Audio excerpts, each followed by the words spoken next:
कोलकाता में हमको जो ट्रैप कराया गया, पर्पस उनका ये था कि ईडी के ऑफिसर्स को डिफेम करना, आईबी के ऑफिसर्स को डिफेम करना, सीबीआई के ऑफिसर्स को डिफेम करना। और आज जो है कई केसेस ऐसे हुए हैं जिसमें लैंडमार्क डिसीजन झारखंड में हुआ, तो वो मानने के लिए तैयार नहीं थी कलकत्ता पुलिस, क्योंकि बायस्ड थी। क्योंकि 10 दिनों तक ऑलमोस्ट जो है टॉर्चर करा उन्होंने।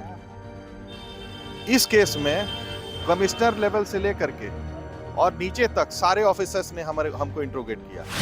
पीआईएल गैंग ने क्या क्या किया, मेरा अचीवमेंट है कम से कम हजारों करोड़ रुपया झारखंड की ट्रेजरी में आया होगा। इन लोगों का क्रेडिट ये है कि इन्होंने हजारों करोड़ लूटा है।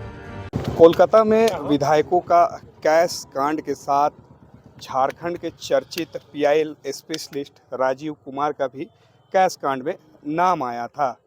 इस वक्त वह होटवार से बेल में छूटे हैं और उनके जो तमाम समर्थक हैं, जो उनके चाहने वाले हैं, उनके स्वागत के लिए आए हुए हैं।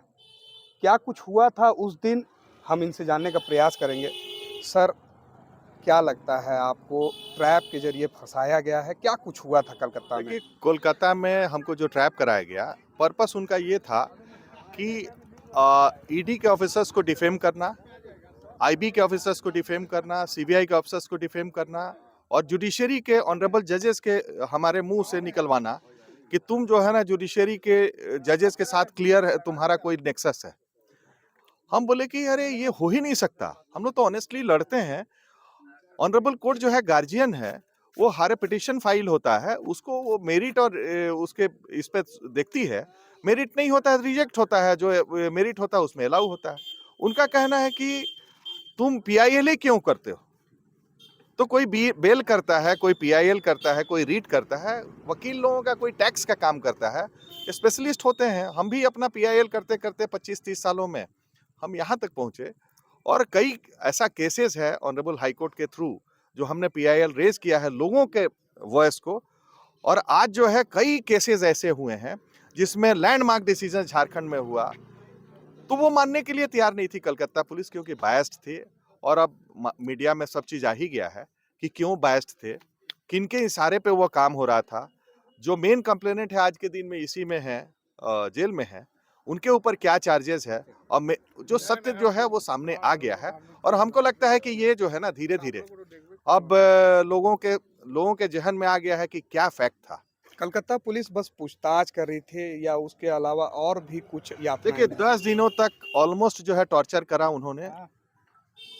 इस केस में कमिश्नर लेवल से लेकर के और नीचे तक सारे ऑफिसर्स ने हमको इंट्रोगेट किया।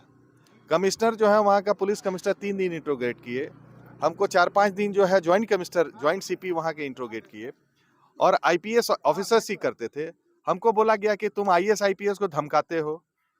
हम बोले कि क्या धमकाएंगे, हम एक सिंपल वकील हैं, हम कैसे धमका सकते हैं। लेकिन वो लोग का एक प्रिजुडिस थे। हमको जहां तक ये लगा कि भाई पीछे से जो पैसा है और अन्य चीजें हैं, पैरवी है, वो लोगों ने किया था कि हमको टॉर्चर करें।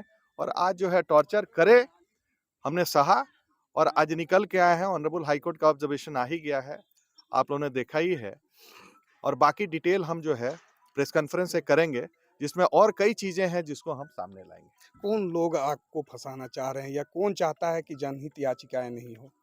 देखिए, जिसका इंटरेस्ट जो है क्लैश होता है, जो लोग इस तरह से जो चोरी किए हैं या गद्दारी किए हैं झारखंड के साथ, वो चाहते हैं कि ये पीआईएल नहीं हो, क्योंकि पीआईएल से सबसे ज्यादा डर उन्हीं को है।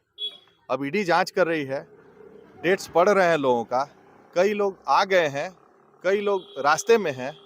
तब कुछ दिन में तो सब चीज समझ में आ जाएगा कि गैंग का पीआईएल गैंग में एक्चुअली पीआईएल गैंग ने क्या क्या किया। मेरा अचीवमेंट है कम से कम हजारों करोड़ रुपया झारखंड की ट्रेजरी में आया होगा। इन लोगों का क्रेडिट ये है कि इन्होंने हजारों करोड़ लूटा है, इसी के लिए डरते हैं वो। बिल्कुल, हमारे साथ रांची के बहुचर्चित पीआईएल स्पेशलिस्ट राजीव कुमार जी थे और बता दें कि बेल में इस वक्त वो होटवार जेल से बाहर आए हैं और तमाम जो इनके समर्थक है या चाहने वाले हैं, उनके बीच खुशी का माहौल है।